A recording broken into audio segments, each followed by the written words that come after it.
Hey, how's it guys? Welcome to the channel. So I was very surprised to learn that our sun rotates on its own axis very slowly. So the fastest spinning star that astronomers have observed spins 1,000 times faster than our sun. So our sun takes on average about 27 days to do one complete rotation. Also, what I learned is that the poles rotate slower than the equator. So that's how they work it out on average to be about 27 days. And comparing the speed and velocity of our star to some other stars that astronomers have observed, our star is very tame. At a mere 828,000 kilometers per hour, and astronomers have recently observed a star they've called S5-HVS1, and that star is traveling at an almost unbelievable 6 million kilometers per hour. So there are a few things to consider when we think about orbital speeds and velocities. Our sun is traveling incredibly slow compared to some of these other stars, and the Earth is traveling slower still. But even though each object, like for example Earth or Mars or Venus or the Moon or any comet, they are traveling at their own independent speeds. But all of these objects in the solar system are subject to the sun's gravitational attraction. And this is why the whole entire solar system travels with the sun through the galaxy.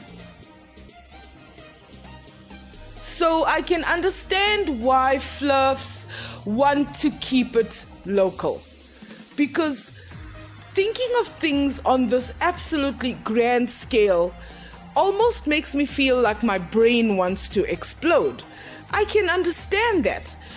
But just because it's difficult to comprehend doesn't mean that it's not real.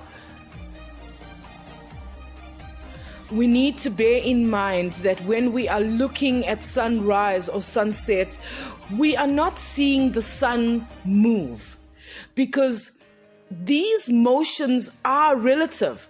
Instead, what we are seeing is the Earth rotating very slowly on its own axis towards or away from the sun, depending on your perspective.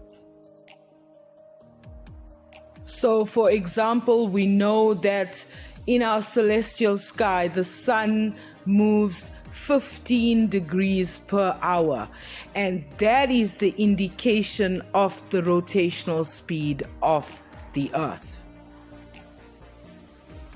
So I'm gonna probably butcher this explanation that I want to give here, that I've gone through in my mind, and putting it into words is gonna be a little bit difficult. When we consider the speeds of these different types of stars, pulsars, neutron stars, and our star is relatively tame, with its only 828,000 kilometer per hour speed.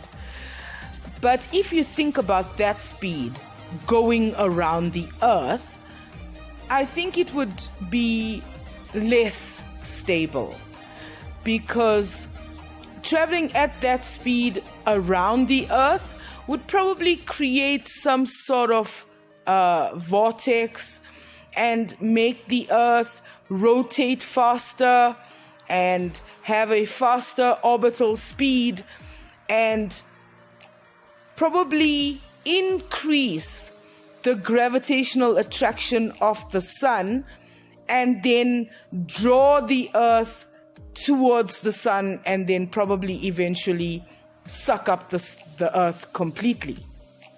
I really hope you guys can understand what I'm trying to say.